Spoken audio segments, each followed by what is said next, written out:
končali, da je čas za spoznavanje med nami, za nekaj razmisleka. Dobrodošli spet nazaj. Ta del pa je namenjen, kot sem že prej rekla, skupni debati, vprašanjem vsem vam, ki ste danes res podali odlične prispevke. Zato še enkrat hvala vsakemu. In jaz bi začela, ker smo prej zadržali nekaj vprašanj, bi zdaj začela s povabilom vam, da tista vprašanja, ki morda prej niste postavili, zdaj pridejo na plano. In vas vabim, če ste spet na listke zapisali, da zdaj podate ta vprašanja. Jaz imam tu sicer vprašanja, ampak dajmo začeti najprej z vašimi. Tako da izvolite kakšno vprašanje za naše goste, ki so zdaj pripravljeni. Kar izvolite, zato ker potem se zgodi, da v takem sproščenem dialogu se najlepše stvari zgodijo, največ se zve. In prav temu je namenjeno, zdaj, da razvijemo nek skupni dialog in da morda pogledamo še iz različnih perspektiv. Zdaj smo slišali, kaj je nekako to prehajanje med virtualno realnostjo in kam je usmeriti, kako je lahko ali je v službi človeka ali ni. Pa bi razvijali to misel zdaj skupaj, kaj pa lahko naredimo, da bo šlo vse skupaj v neko pravo smer. Tako da, dobrodošli z vašimi komentarji, vprašanji. Se to je skoraj ključno vprašanje. Kaj lahko naredimo, da bo šlo v pravo smer? Vi ste prej povedali. Moja odgovor je bad news. To si seveda trudno, zdaj mojstri si tako pravijo, niti delati pozitivno, niti negativno, da nobene smisla. Ampak nekaj vsemo pozarjajo, da dokler pač ne spoznaš resnice, ne bo tega takoj.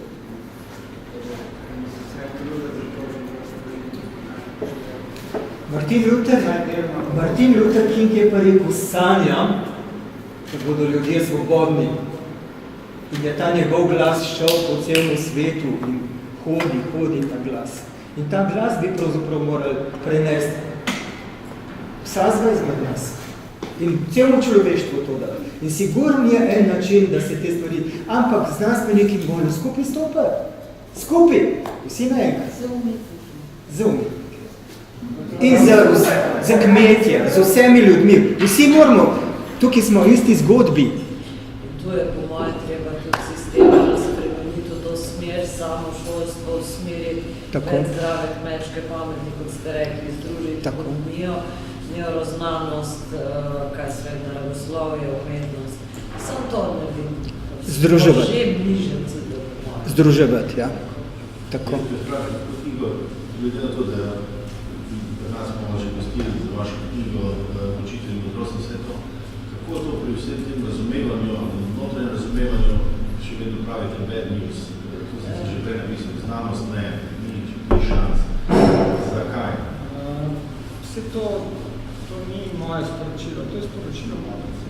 Naša naloga, oziroma naloga vsakega posameznika ni spremeniti svet. Naloga vsakega posameznika je sprejeti svet. Tak, kakšen je. In razumeti, da nekdo, ki dela nekaj slabega, ne dela tega zato, ker je zlobnež, ampak zato, ker je nevednež. In ko to razumeš in ko to sprejmeš in ko to spoznaš, potem lahko sprejmeš tega človeka z, tako rečem, brezpogojno ljubezni, z Jezusom ljubeznijo. Ljubim vsakega kot svojega najbližjega otroka. To je naša naloga. Nič drugega. Ampak ta naloga je tako težka, ker smo tako zelo navezani na ta materialni svet in na svoje potrebe in na svoje slabosti človeške, da ni problem ljubiti svojega otroka. Ampak sosedovga, pa ne, pa nič. Kaj pa dela to pa to. Že pri otroku se to zgodi. Kaj šele pri odraslemu, sosedno boljša javka, mu zavidam. Smem še jaz dodati brezpogojno ljubezen. Ja, seveda, samo to je spet past, ker so tako različne predstave. Kaj je to brezpogojna ljubezen? Ne gre za predstavljanje. Zlorabljajo ta pojem. Ja, seveda ga zlorabljajo vse. Zlorabljajo znanost, zlorabljajo politiko, zlorabljajo religijo in to je pač v človeški naravi. Ne gre za to, da zlorabljaš, gre za to, da moraš sebe spremeniti. To, da rečeš, on pa zlorablja, s tem že obtožuješ človeka, kar pomeni, da ga ne sprejemaš. No, tukaj bi jaz morda dodal sprejeti drugega. Ne? V tem vidim eno pozicijo, ki daje drugemu izjemno moč in to zelo radi počnemo vsi, da vidimo v drugem moč. Meni se zdi pa prvi korak to, ne spremeniti sebe, sprejeti sebe. Najprej moram sprejeti sebe takšnega, kot sem. In potem bom lahko tudi sebe spreminjal in se svobodno odločal in tudi sprejemal druge. In tukaj mislim, da je temeljni ključ še pred tem, kot sprejeti. Če želiš spremeniti sebe, Odlična istočnica je sprejeti sebe, ampak v trenutku, ko sprejememo sebe in dobimo možnost sprejeti drugega, ko se razumemo, je verjetno, doktor Korenko, takrat tudi spremenimo v resnici svet. Če se to zgodi v trenutku z vsemi ljudmi, v resnici se spremeni svet. Piši se preprosto. Meni je bilo všeč njegova misel, ko je rekel, ne bo se zgodilo, ker tudi znanstveno dokazano da je skoraj nemogoče, da se to zgodi. To je mogoče ključen moment, da se začnemo pa res pogovarjati o neuspehu človeštva. Da dejansko to napišemo v knjige, da povemo, da nismo ena nadrasa, ki lahko z drugimi ljudmi ali pa z živalmi dela, kar hoče. To bi mogli zapisati v učbenike življenja. Prve šole, druga, tretja. To je zgodovino naša, na kateri bi se ne učili. Tako, ampak o tem se ne pogovarjamo. To je tabu tema. Tam že bilo tako široko vprašanje, imam tukaj, je bilo večkrat zgodovine se ponavljam, ampak verjamem, oziroma kje smo glede tega, seveda znanost razumemo, znanost se razvija, gre naprej, ali se razvija človeštvo, kaj vi menite, mislim, mene gre zanima, posameznik, ali je evolucija, gremo kam naprej, ne gremo, ali je samo res preživetje z dneva dan, pa se tudi druge radi, da bo lepše, ali Jaz se bojim, da bo mogli par milijonov ljudi v vojni umreti za to, da bojo spet videli, kaj je mir. Kaj enostavno pozabljajo, kaj je bilo trpljenje. Tega se bojim. To područje ne poznam. No. Lahko bi bilo drugače. Glasovi mogoče še, da slišimo vaše vse glasovi. Meni se zdi pomembno, da pogledamo sami vase in začnemo pri sebi in pač čist nad konkretnem, z ljudmi, ki jaz delam in se dostikrat srečujem z družinami, ko pridejo potem starši, pa dajte mi popraviti otroka, dajte mi ga spremeniti, izboljšati. In tukaj dostikrat je treba staršem odraslim razložiti, da so tukaj oni tisti, ki bojo mogli tudi spremeniti stvari in pogledati kakšne stvari v sebe. In že v vrtcih tako vidimo, ko pridejo starši po svoje otroke s telefoni v roki, pa niti ne pogledajo svojega otroka, pa hodijo na ulici. In tukaj, če bomo želeli, na mladih svet stoji generacija naprej in jih želimo vzgajati v tem, se strinjam, da moramo najprej sebe spoznati, sebe pogledati, kako stvar spremeni, da bomo lahko vplivali na to. Bi se lahko postavil nekaj. Če pa kriterijev ni, si pa vsem zadovoljen, si pa sam sebi všeč. Tu je težava, jaz jo vidim. Še kakšno odgovor iz vaše strani na to vprašanje, pa komentar, ki se ga še gospod mogoče bi se navezal tukaj.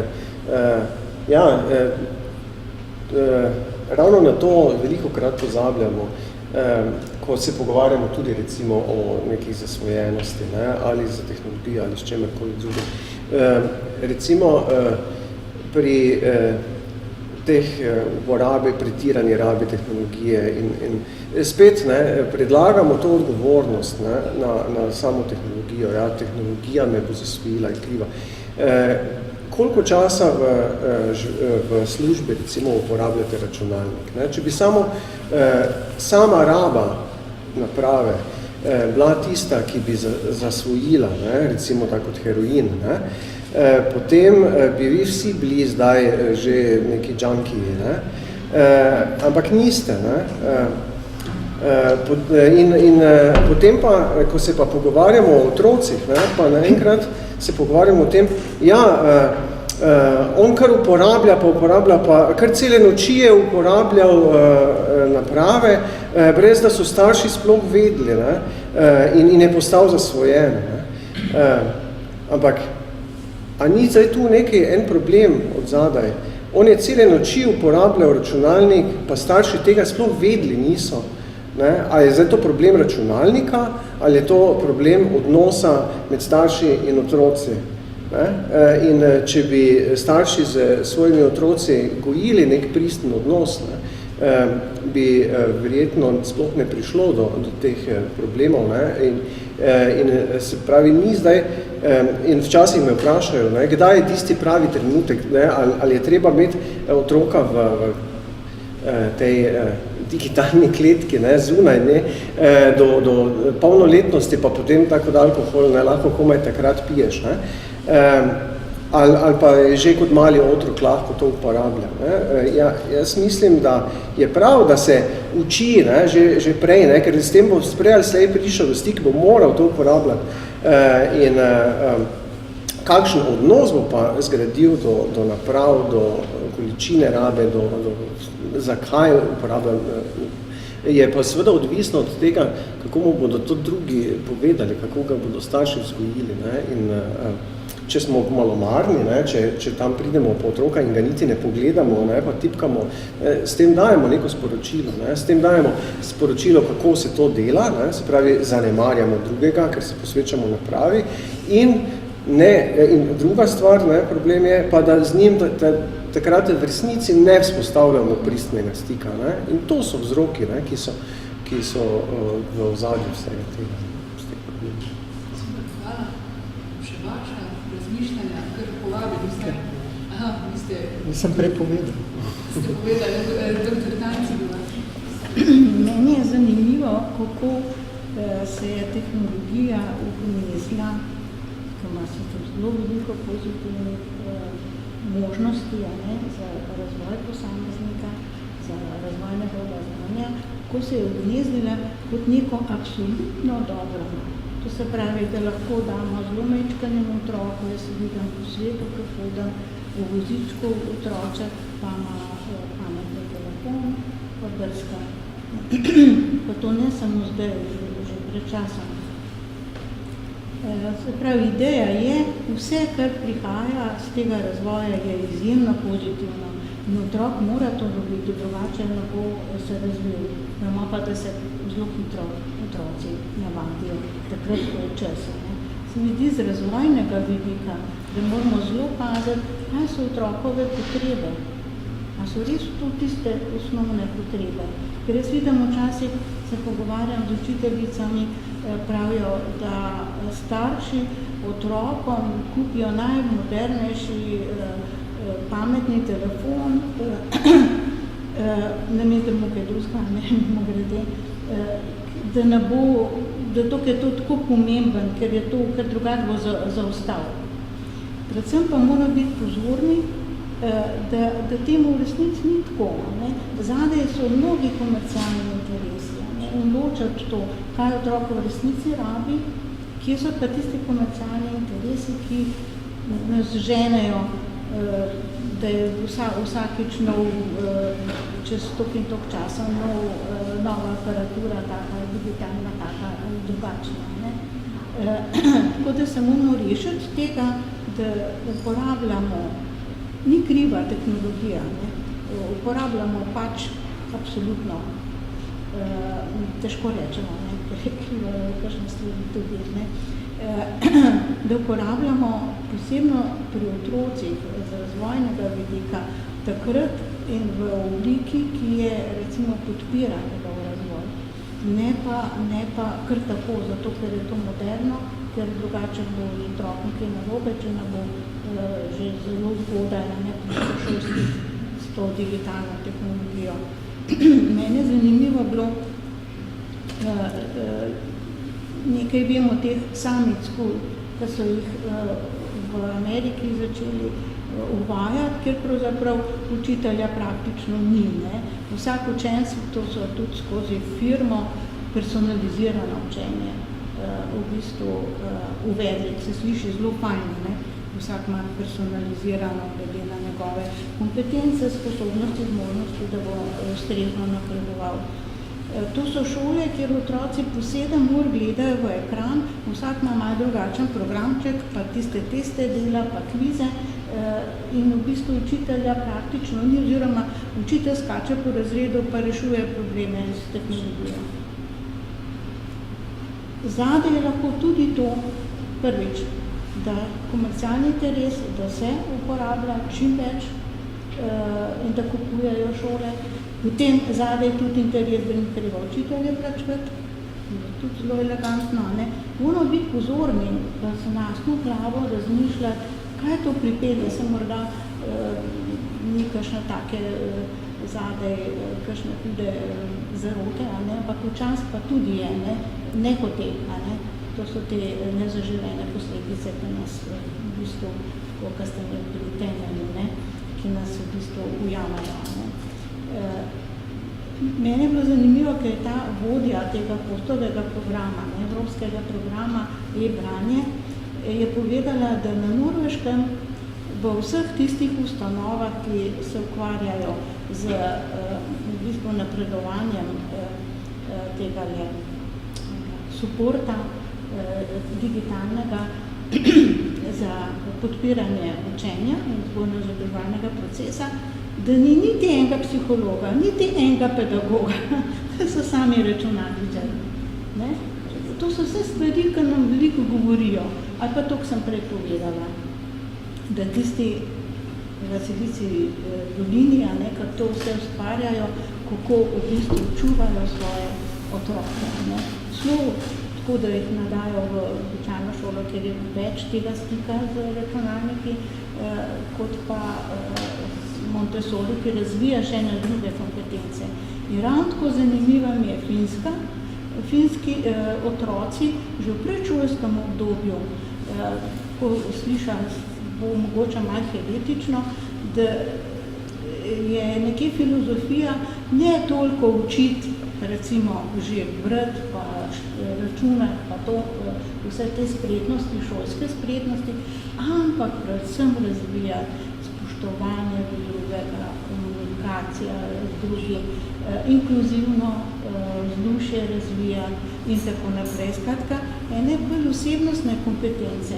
In o tem govori tudi znanje kognitivni znanstvenik Gardner, ki tudi razvija en model, ki govori, da na eni strani moramo razvijati neke kognitivne spretnosti, pa tudi nekognitivne, ki so pa ravno te, recimo v tej smernici, kot imajo recimo zdaj Finci, pravi spoštovanje drugega, potem sodelovanje, komunikacija, inkluzivno in pa predvsem kritično mišljenje.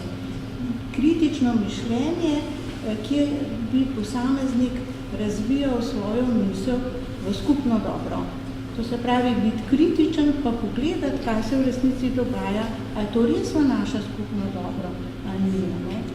To kritično mišljenje, ko govori kolegica, je sigurno ena najbolj pomembnih zadev, ker vedno ima tistih 3-4 vprašanja, ne? Kaj, kako, kdaj, kje, pa a je res to potrebno? Če ni potrebno, dajmo vršiti ven iz knjig, ne pa da pridejo otroci s takimi ruzaki, ki ni potrebe. A ne? To je to kritično. Mi pa imamo pedagogiko, razvito pedagogiko kritičnega mišljenja. to ni tako pomembno, bolj pomembno so tiste informacije, ne govoriti. Tako. Na internetu se ne rabijo informacije. Tako. Nekaj znanja rabite, da lahko Pomemben je en širok pogled, da ti vidiš tako širino. Pa ta humana Pa da povezuješ. Mogoče kolega pozna to knjigo, zdaj je bila tudi na Frankfurtu se prodajala od nekega dekana, Aluna, ki govori, da ne bi se v šolah tega ne moramo ostati, da se robotika razvija, da se vse to, kar učimo govorimo, da digitalni svet razvija, da so vedno nove stvari, ampak da bi na univerzah bilo potrebno dati tudi neke kurze o te humanities onali, ne. Skratka, da bi se študentje učili tistih spretnosti, ki jih vsako, recimo v sedanjem vedenju, jih ne bodo mogli roboti upravljati. Ne. To se pravi, da razvijajo nekaj v dobro človeka, kar ni robotika, ne, pa recimo umetnike. Pa se spet vračamo k temu, kdo smo, ne? Je pa še nekaj zanimivo, obstoja nek Flynnov efekt, ne vem, če ga poznate. To so raziskovali že pred časom Flynn, se piše. Flynnov efekt, kjer je nekako do leta 1974 so videli, da inteligentnost zelo narašča. Ne? To se pravi, da se je za toliko in toliko točk vsako desetletje povečalo. Ne? Zdaj pa opažajo, da pa upada ta intelektualna kapaciteta. Ne? Zdaj tukaj je težko zaključiti, zakaj. Eni pravijo, da je mogoče vzgojno-izobraževalni proces tak, lahko da je tudi okolje, družba, skratka dejavnike gotovo več, ne? Predvsem pa svarijo pred hitrimi zaključki. Ne? Ampak dejstvo pa je, ne? Da v bistvu ta intelektualna kapaciteta upada, vsaj tako, kot so merala, ne? To so zelo veliki vzorci bili in tako da se ne ve točno in to še raziskujejo. Ne? Zdaj smo tudi nekako načeli vprašanje, a ni zanimivo, toliko se je v zgodovini človeštva zgodilo, ne?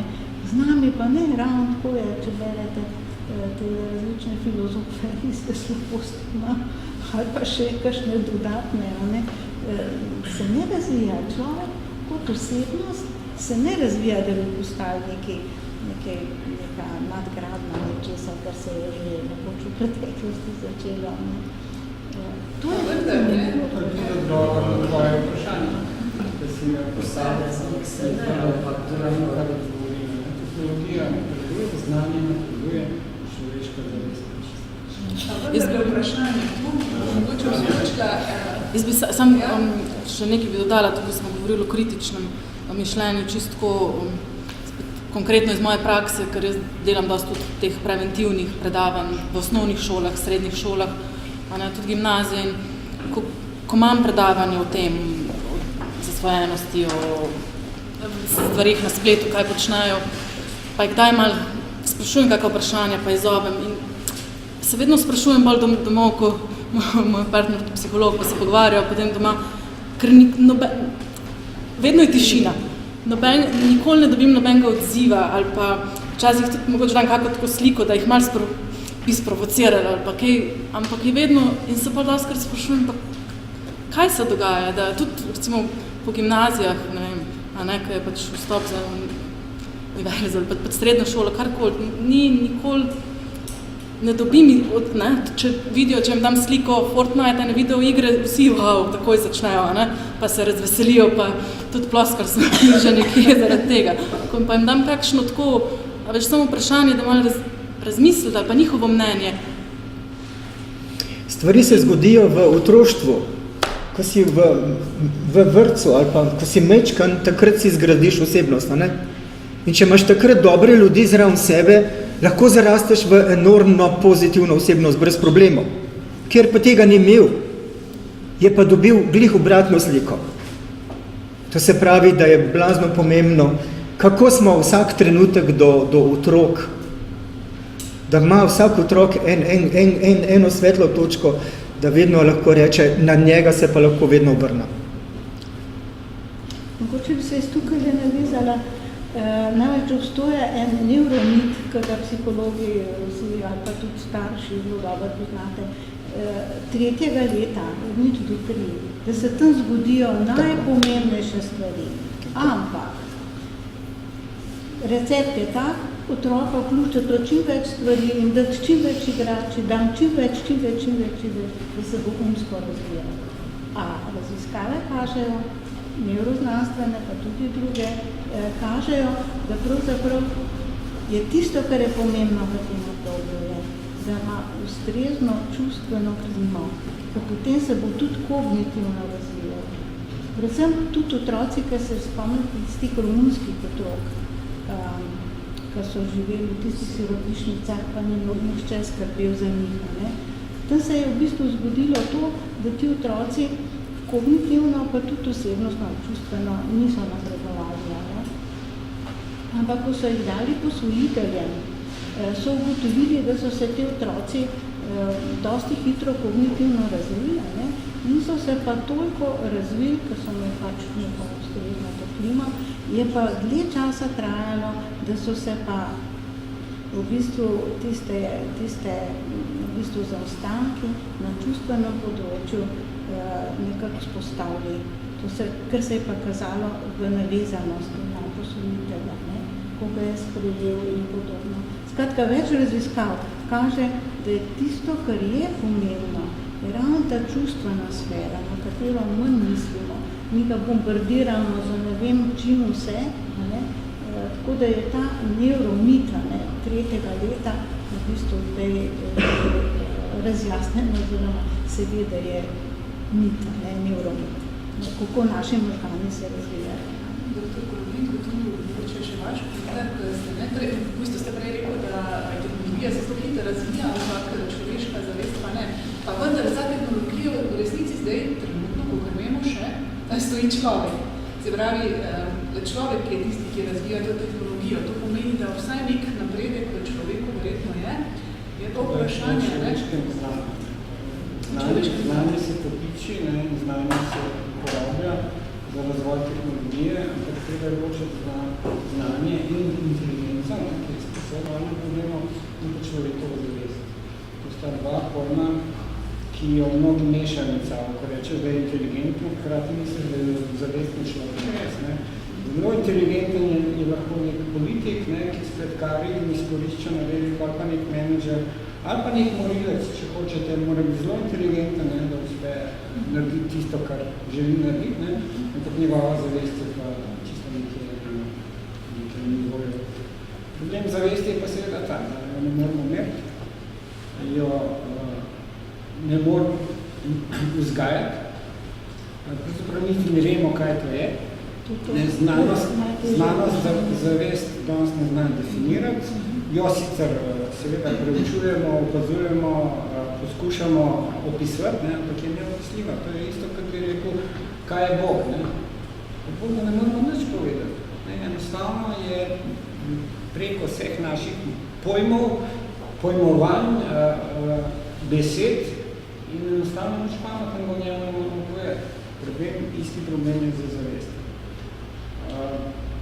Če se navežem še na to odvisnost, pa na to neuspeh šole, da je manj inteligentno populacija, novejša, stvar gre v fast food. Dejansko življenje postaja fast food in tudi šolanje postaja fast food, čim več, čim hitreje, in dejansko ni časa za preživečet znanje, ga živeti, ga utelesiti, tako kot je Simona lepo povedala, da dejansko, če želiš se naučiti nečesa, moraš to začutiti s celim svojim telesom, ne samo z možganjem, pa ne samo z enim pogledom na zadevo. Odvisnost pri otrocih izvira, kot smo že ugotovili, dejansko od slabega odnosa staršev do otrok, Problem je jasno, ker so starši že odvisni. Kako bo odvisnik vzgojil neodvisnika? Mogoče, ne? Kako bo alkoholik pomagal nekomu, da se obvadi alkohol? Starši so odvisni. Ne dvigne roko, kdo, ne, ki je trdno prepričan, da ni odvisen od televizije, od nakupovanja, od...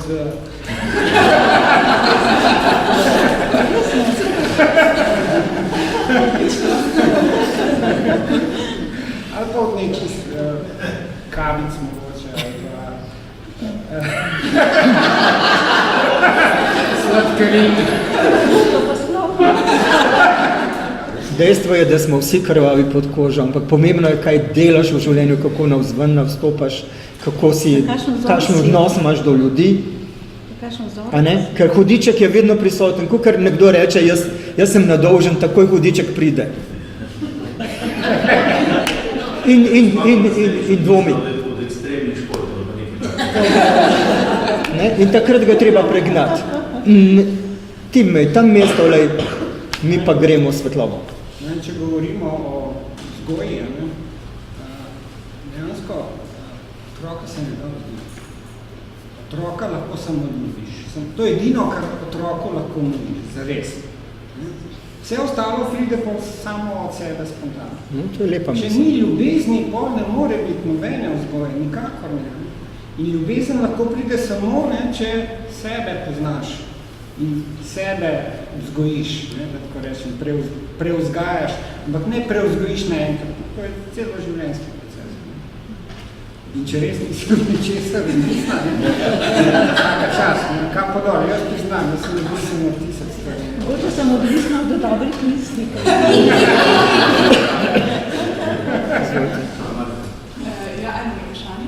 Joj, tako me boste povedali, se strinjam z vami, vse o ljubezni. Ampak to so ljudje tako iskrivni, ker pozabljajo, da je tudi dajanje omejitev, da je tudi ene stvari, ki jih moraš povedati otroku, tega ne smeš pa konc, ker boš ogrožen zaradi tega. To je tudi ljubezen. To ste nadaljevali in super. Mora brez tega iti družba. To je eno z drugim. Ljudje tega ne razumejo, oni mislijo, da je ljubezen samo vse lahko počneš. Ja, vse ti bom dal. To gremo. Ne. Če misliš, da veš, kaj je ljubezen, pa gotovo narobe misliš. Ljubezen lahko samo živiš, ne moreš pa misliti o njej. Absolutno spet ena taka, ne? Prava istočnica. Tu je še Franja, mislim, ali nekaj? Ja, to sem se hotela sem dodati.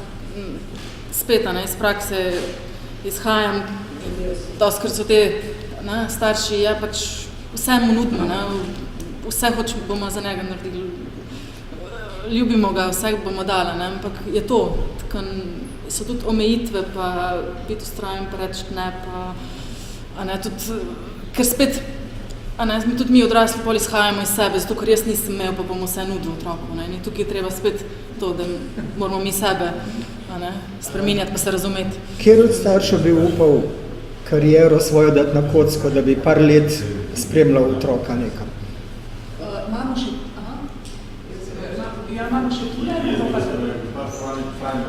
Kakšni so vaši preventivni programi? Kako se lotevate tega, preventivno? Tako za zaveščanje, kaj? Kot prvo je vedno je na starših, ker če govorimo pri preventivi glede otrok.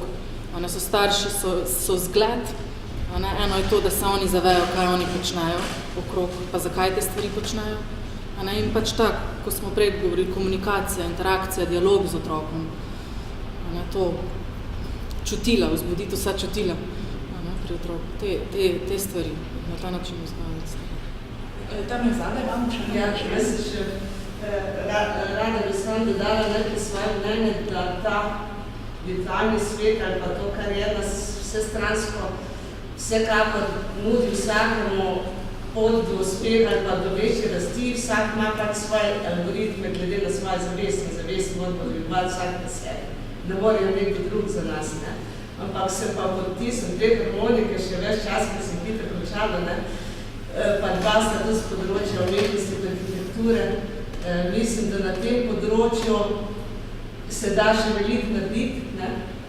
vemo, kaj umetnost je, imam tudi spodbudno videnje, da ne bi tako negativno pričali vse preslavo, pa mogoče še kaj o tem poveste, ker smo prej hitro pričali. Zakaj? Pa tistih slik se prevečujem, ne? Kaj bomo dočakali manj več kvalitete, manj kvantitete, no?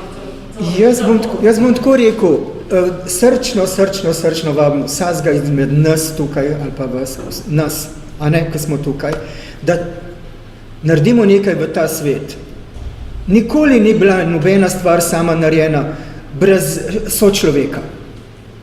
Jaz lahko sam naredim eno skulpturo, ok, naredim, ampak pri arhitekturi pa že rabim pomoč. Skratka, nekoč so bili eni kralji, nekdo je bil vizionar, dirigent, jaz mu rečem, nekdo mora biti tist, ki reče, pa bomo mi skupaj nekaj naredili. Pa valjda, ko greš iz tega sveta, ne bomo puščali samo kocke, pa to delali. Pa valjda bomo nekaj kvalitetnega naredili. Ne pa, v službo sem hodil, spal sem, jedel sem, pil sem. V službo sem šel, pa spet, na koncu boš pa rekel, kaj sem naredil, kaj sem ustvaril, eno hišo, kockasto sem naredil. Halo, mi smo narod. Kaj smo Slovenci še, a smo sploh zmožni skupaj nastopati? In jaz recimo apeliram na nas, a ne? Vabam.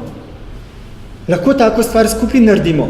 Če drugega ne, tisto le mapo, ki je dejansko že pripravljena, ki je recimo 5000 let, pa pol še naprej po 10 000 let skupaj. Je že skoraj pripravljeno, skupaj dokončajmo, jo dajmo v eno tiskano obliko, jo bomo dali našim otrokom, da bojo zgodovino gledali takole in bojo gledali slikce in bojo rekli, halo, tole je vse bilo takrat pa takrat in bojo se čudili, kakšne lepe stvari so že bile narejene. In vse to bojo potem, a ne? To je recimo konkretna zadeva.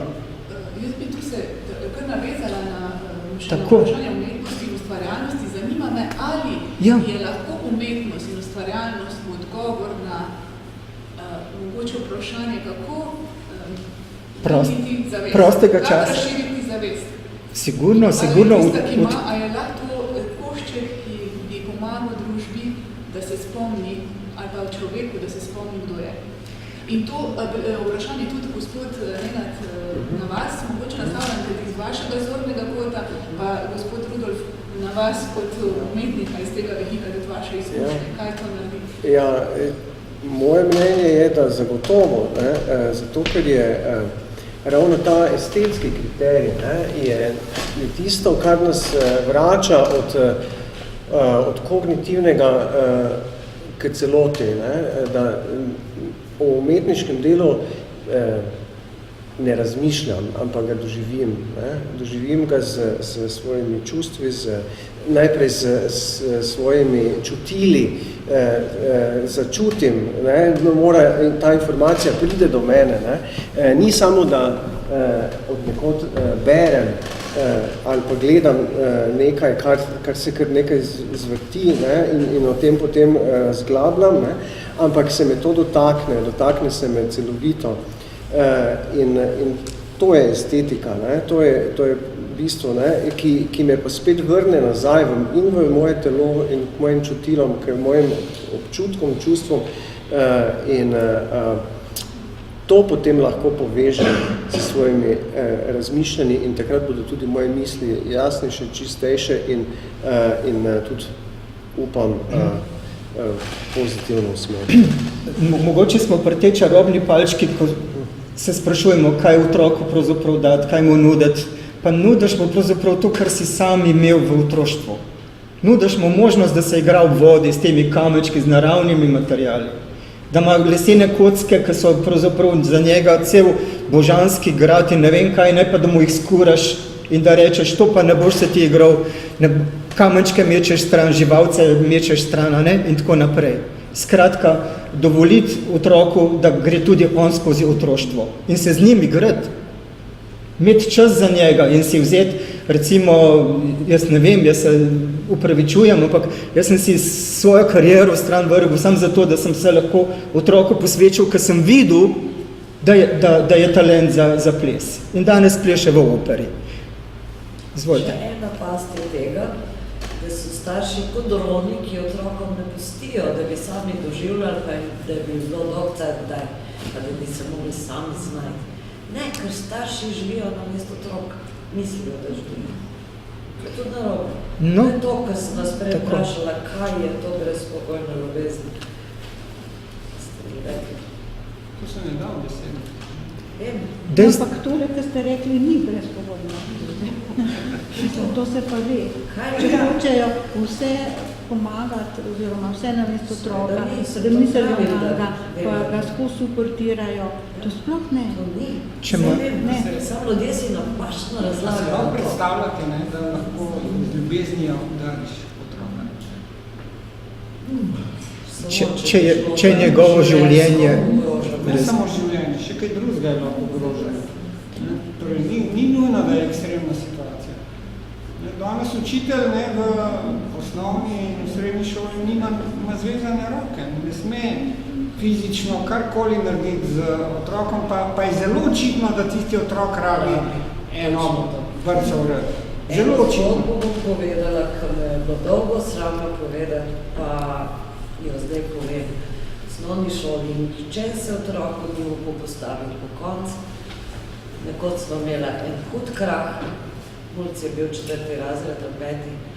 pa sem šla na samo, pa je tudi Pavla mala profuta okoli ušes, čez 30-20 let, 25 sva se slišala, me je bršil roko, da je rekel, hvala, da ste to naredili. Rekel, Dino, vi ste si to upali. Tako. In smo bila taka, bom rekla, sodelujoča učitelji. Tako. Da se tega nisem upala. Lahko izraz ljubezni. Ja, samo ljudje si to narobe razlagajo. Ja, seveda, sploh pa pravni sistem. Prirejen za to, da se delajo na ljubezni. Vse me je bilo sram od začetka. Me še mogoče jema. Ampak, lucamo. Kot že ves čas opažamo, je tudi v tem pogledu družba, virtualni svet, realnost in vrednote, humanosti, človečnosti, empatije, potrebno postavljati tudi zdrave meje. Zdrava meja je izraz lahko brezpogojno. Zdravo mejo moramo tudi narediti temu egoizmu tudi države, ki hlepi samo po količini. Meja je treba postavljati. In če dovolite še odgovor na tisto prej, kaj lahko potem iz tega sveta potegnemo? Če sem rekel, če mi lahko potem potujemo v ta svet, recimo, bi rekel, noter v ta svet določene arhitekture, ki jo enkrat naredimo, ne? V enem drugem trenutku lahko potem spet pridemo do tega, da ugotovimo,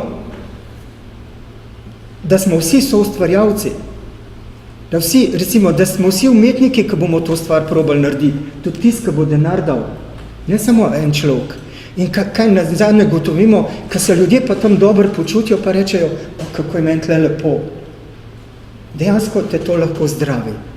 Ker še ena zadeva je zanimiva, to oblike, kako delujejo na človeka, ne samo takole. Delujejo z sluhom, delujejo z tipom, delujejo z vonjem, vse te stvari sodelujejo.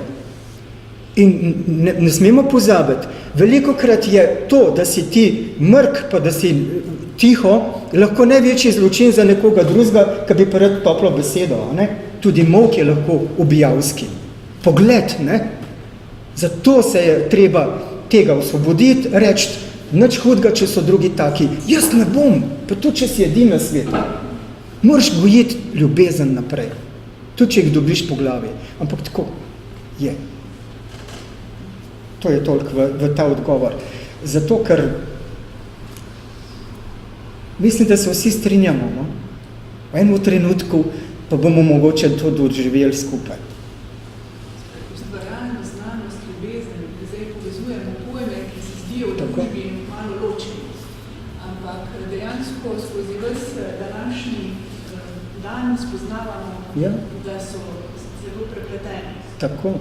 Jaz tudi nekako čutim, da recimo ni razlike med vami in med tukaj, ne? Da dejansko vsi čutimo, želimo nekako izboljšati ta svet, pri sebi bomo lahko, definitivno, a ne? Vsak pri sebi bo lahko naredil čuda, Skupaj bomo morali pa skupaj stopiti. Jaz sem si rekel na začetku, še ko sem hodil, sem si rekel, pa če 10krat rečem, skupaj, skupaj, skupaj. Samo to je pomembno. Nič več ločeni. Če boš ti drugega podporil, bo drugi tebe. Vrat za vrat. Še kakšno vprašanje pred... Jaz sem lajk, pa spoštujem so vaše delo. Ko pridem sem, pa slišim besede, kot so zavest, algoritmi, neki programi, ki se bi se rad spremenili, nekaj programske, potom so boljši programi, pa se vprašam. Smo imeli nekaj tendenca. Da mi z njim vaši mnenjaci, če da govori skozi da, ne, oziroma ne, jaz ne vem 100%. Načal pa ima to argumentirati, ste strokovnjaki. Vprašanje je bilo, če človek umetna inteligenca. Torej, definitivno smo inteligentni, pač sposobni marsikaj narediti, ali smo umetni. Torej, življenje se nekako smatra, da ni umetno ustvarjeno. Odgovor na to vprašanje znanost nima. To pomeni, ali je ta inteligenca izvira od neke višje zavesti Boga, ali je pač nastala po naključju in velika večina današnje znanosti pač sklepa, da se je pač ta planet zgodil po vrstu neverjetnih naključij. Ampak to je stvar osebnega mnenja. Ali smo nastali po nekem načrtu, božjem načrtu, kako temu rečete, ali pa pač po nekem zgodbi naključju, tem vesolju. Ampak to ni naše bistvo, inteligenca. Sposobnost ni bistvo človeka. Bistvo človeka je, kot sem rekel, zavest.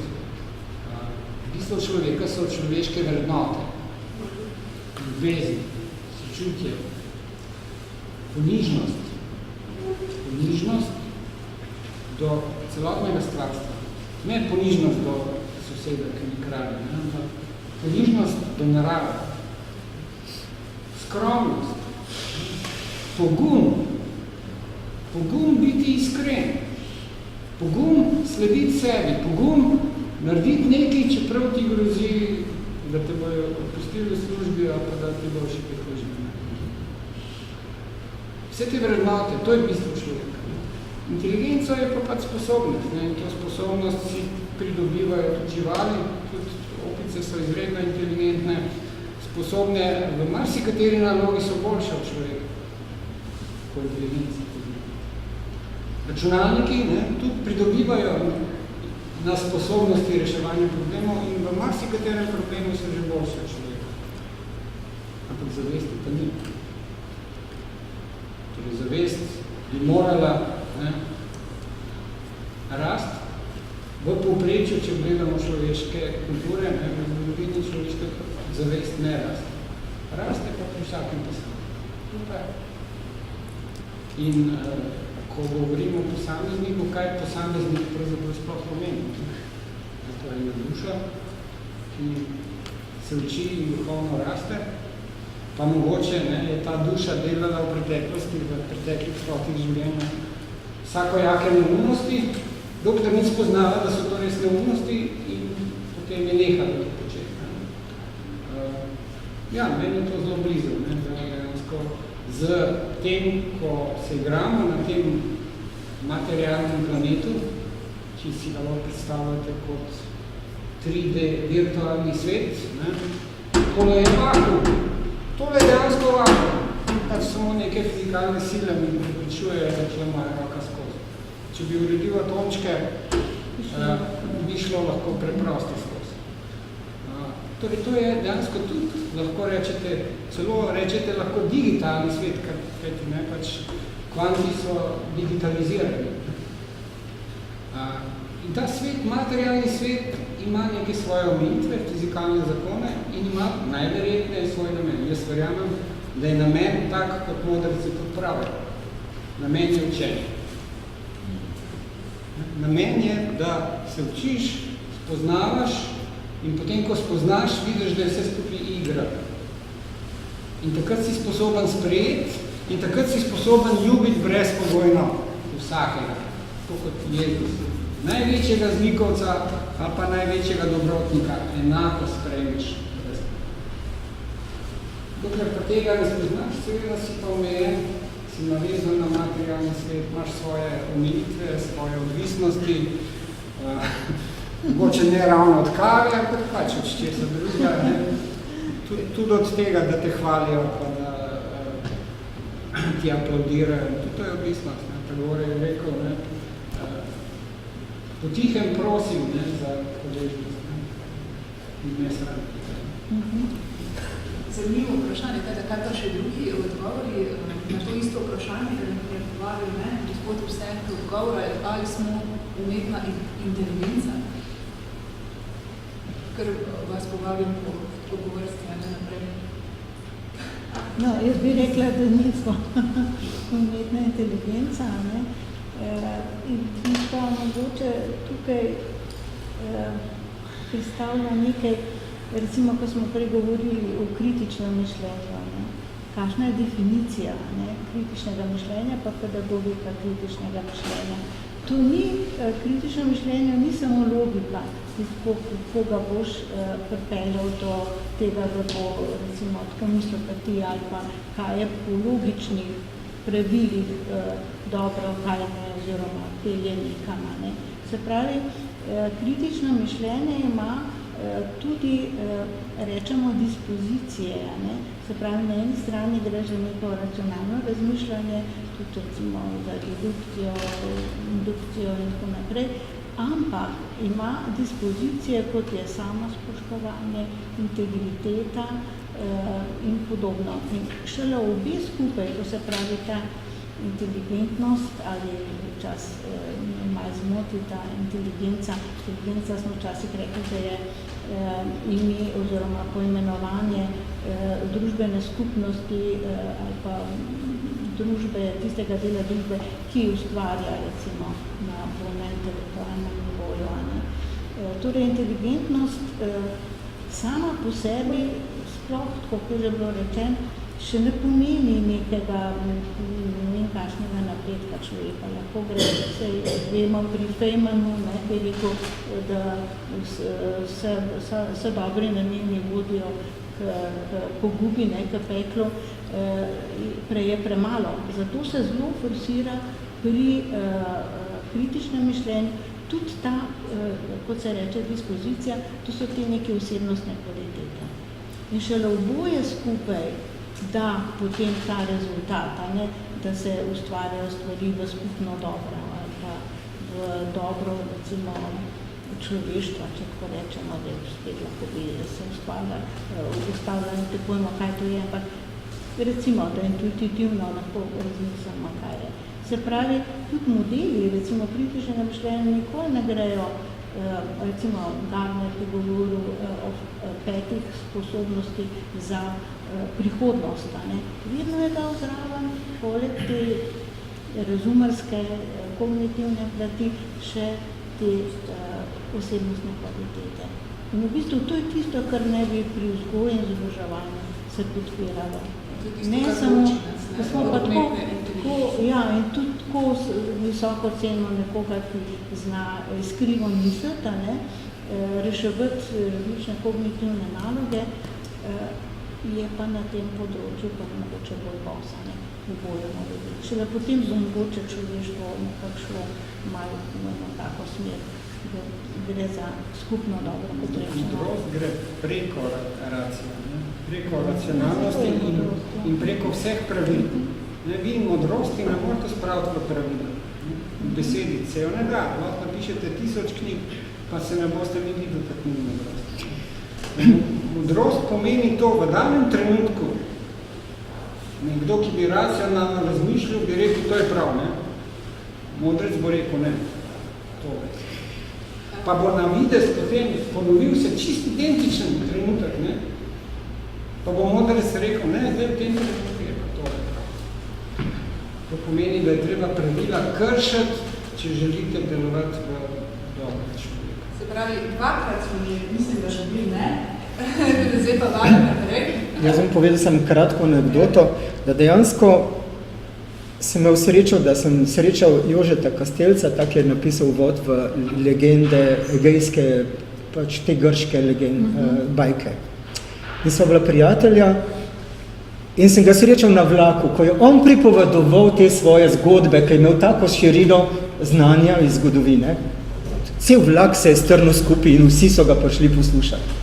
To je bilo tako doživetje govorništva, da ga nisi pomnil, a ne? In na ta način smo se spoznali. Hočem samo reči, jaz pa recimo pol razmišljam, jaz bom pa probal s kakšnimi stvarmi narediti ta preboj, a ne? Če nisem v besedi dober. Bom probal narediti 10 projektov, od katerih bo eden siguren ta prav. In še nekaj se mi zdi zelo pomembno, da ne kompliciramo, da ne gledamo detaljčkov, dajmo gledati celoto, kot da si ptica, ki greš pravzaprav visoko gora, ne? In dejansko vidiš to človeštvo odeleč, ne sam sebe, to smo mravljice. In tako, ki je v mravlišču, tako, veste, vse gre nekaj časa, gre skupaj, ampak ko se oblike zapolnajo, razpadajo, pa grejo spet v nulo, a ne? In to je ta krogotrok. Skratka, oblike, do baroka je še šlo, ampak renesansa je pa po svoje bolj očiščena. Barok je že preveč kičast. Vedno je ta ciklus. To je pa to življenje. Spravi naravni tok. Hvala. Jaz vam bom odgovoril iz svojega lastnega doživljanja, ker drugače ne znam. Jaz se ne doživljam kot umetna inteligenca in izven tega tudi ne morem razmišljati.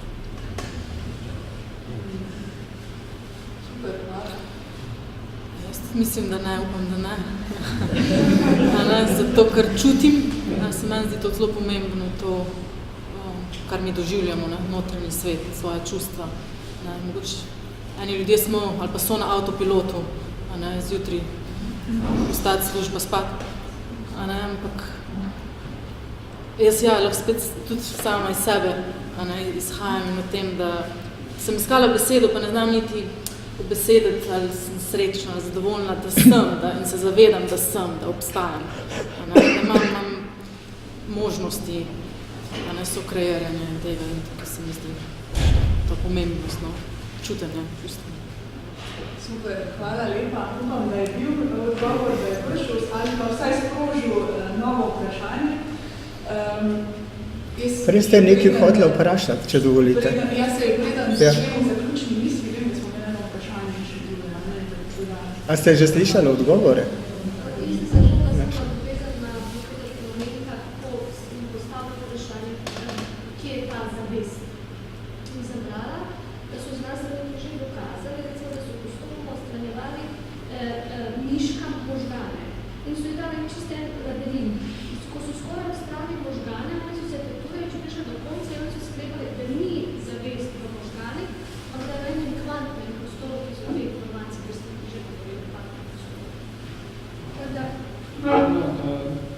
Pri tem eksperimentu pač so merili sposobnost, kar pomeni, da so merili inteligenco, zavesti, niso mogli čez nič povedati. Pa po vašem mišljenju, kje je bila ta zavest? Zavest? Samo možganjem je še v tem postopku? Torej, zdaj je to stvar špekulacije in zanimivega razmišljanja. Znanostno to seveda ne znam več odgovoriti. Ampak jaz si predstavljam tako, če bo zdaj iskal v možganjih, kje je tisti delček, boš odstranjeval nevrone, in človek seveda zgublja svoje sposobnosti in potem bo najverjetneje izgledalo tudi to, da se ne zaveda več časoma, ker pač tega ne omogoča več, ampak to je približno tako, kot če televizor prižgete, pa vidite sliko, poslušate, kaj vam govori radio, pa tam eno žičko umaknete, pa radio neha govoriti in rečete, aha, ta žička je tista, ki je povzročila to, da je mu govoril. Čeprav je radijski sprejemnik samo pač antena, ki pač sprejema informacije od drugega. Tako nekako se jaz predstavljam tudi naše telo, ki je zgolj neka antena, ki posreduje stvari vmes zaves je pač čisto neodvisno. Ampak po smrti ta zaves najbolj ostane. Ja, definitivno. Jaz sem trdno prepričan, da je to res. Tudi smrtna doživetja, ne, ki doživljajo klinično mrtvi ljudje, ko imajo postavljeno srce, ko možganski valovi ne delujejo več in se potem te ljudje prebudijo, če živijo kasneje, ne, s klinično smrtjo, govorijo o tem, kaj so doživljali. V tistem času, ne, ko naj ne bi bili sposobni niti videti, niti slišati, niti razmišljati, pa se izkaže, da se dejansko videli precej bolje kot sicer. Celo tisti, ki so slepi, so lahko v tem stanju videli okolico in jo tudi opisali. Te analize v smrtnih doživetjih kažejo na to, da ne samo, da si ne glede na kulturo, izobrazbo, čas, dejansko ljudje doživljajo isto, ampak da pač dejansko zavest transcenduje naše. Jaz bi pa te povabila, nekako smo prišli do nekega konca, vsaj kar se tiče časa danes, in bi povabila neki sklepni ali zaključni misli, mogoče zaključnemu vprašanju. In sicer bi ga podala tako na ta način, vse, kar smo danes slišali, kar je bilo povedano, kar je bilo vzpostavljeno iz vseh strani, kako gojiti kulturo, ker je tudi naslov vseh simpozijev, kultura spremenjajočega sveta, kako gojiti kulturo, kjer lahko rastejo vrednote, kot so ljubezen, spoštovanje, sodelovanje, povezovanje, da bo tehnologija postala tista kvaliteta, ki nam bo dejansko lahko omogočila boljše življenje ali pa bo delovala za skupno dobro. Pa da ne bomo tu preveč filozofirali, ker to je zelo široko vprašanje, bi vas povabila, kaj lahko vsak sam kot en mali konkreten korak naredi, da se to dejansko lahko spostavi. Mogoče vsak iz svojega vidika. Da ne bomo ostali samo pri nekih besedah. Tako da vabim naše goste, da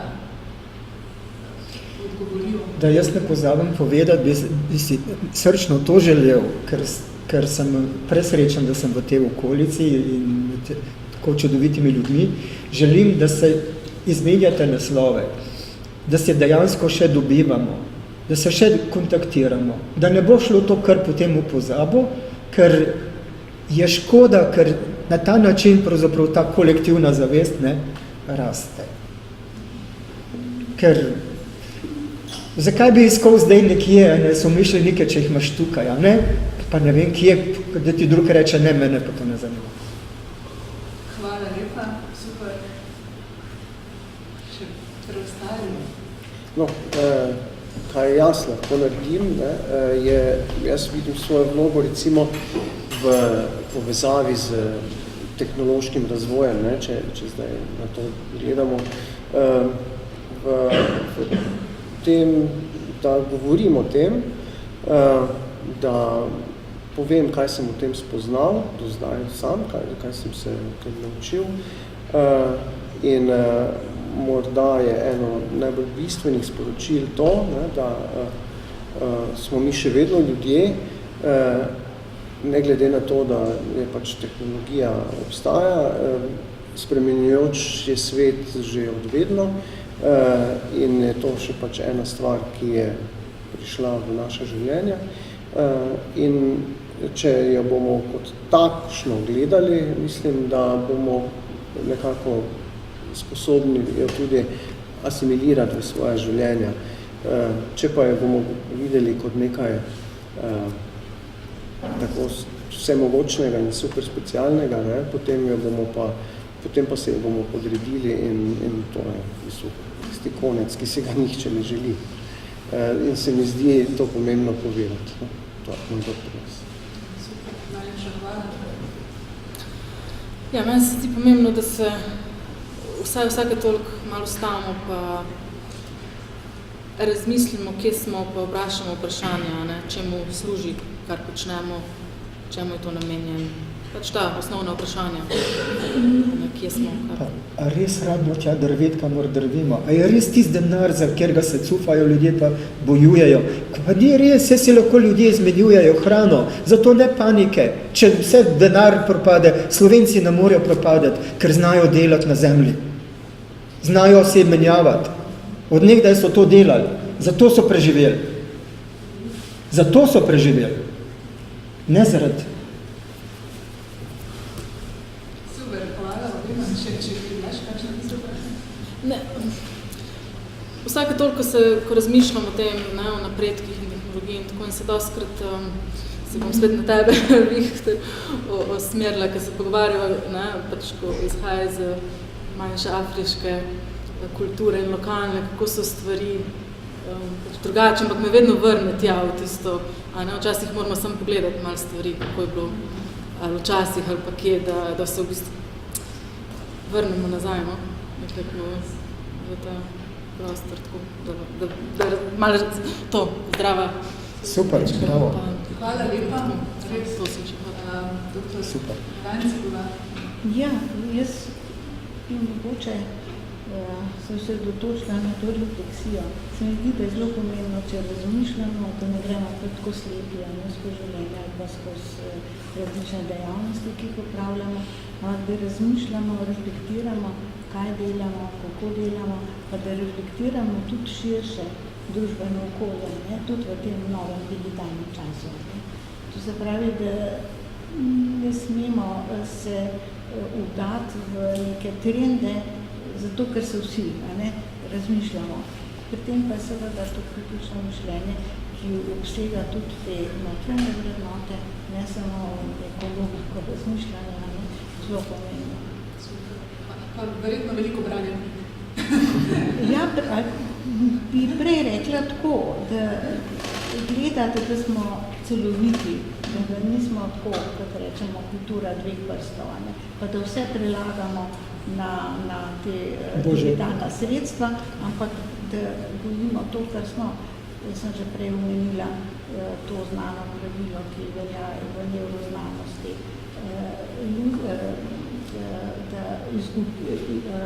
da moraš vaditi svoje možgančke ali boš pa zgubil. Se pravi, če bomo pasivni, ne bomo več tako v bistvu napredili ali pa načutni ljudje. Hvala lepa. Še doktor Konodenko. Jaz sem prepričan, da edino, kar lahko naredim, je, da poskušam dvigati svojo zavest, svoj nivo zavedanja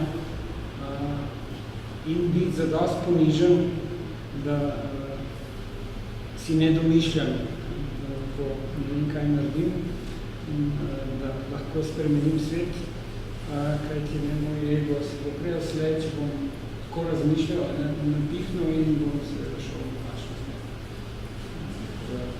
Ponižnost in zavedanje. Hvala lepa. Jaz bi s temi lepimi mislimi in tudi konkretnimi povabili kakšnemu koraku zaključila današnji dan, zaključila ta simpozij, drugi simpozij za povrstjo.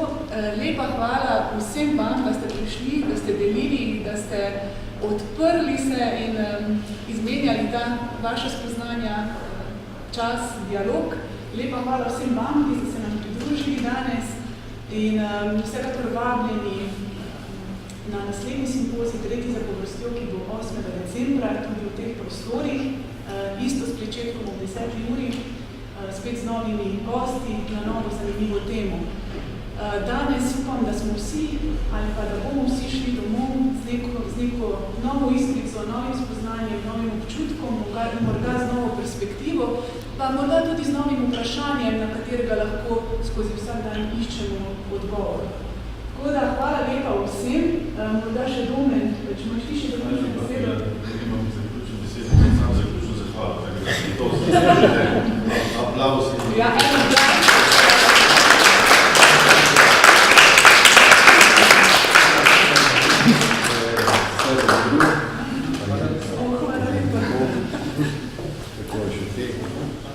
Hvala lepa za vašo prisotnost, taka malenkost. Hvala lepa. Steber miru, ne vem, če poznate zgodbo, nekaj jih je okrog po svetu. Po svetu jih je, mislim, da okrog, zdaj že skoraj 300 000. Poznate te bolj značilne visoke, na katerem so napisi May Peace Prevail on Earth v vseh svetovnih jezikih. Pod Eiffelovim stolpom je cel gost teh, in začel je pa nekdo, ki je bil zelo pod vtisom napada na Hirošimo na Japonske, tako da prehaja z Japonske, potem ena družina to prevzela in to skrbila, skratka nam je blizu en simbol, enega smo tudi postavili ob Savinji. Tako, hvala lepa še enkrat. Zdaj pa sledi, tam je pa zdaj malo bolj zares za pozdravitev, tako da vsi dobrodošli. Dobrodošli še na Krisu. Tale zgodovina bo pa lepo malo pogledal.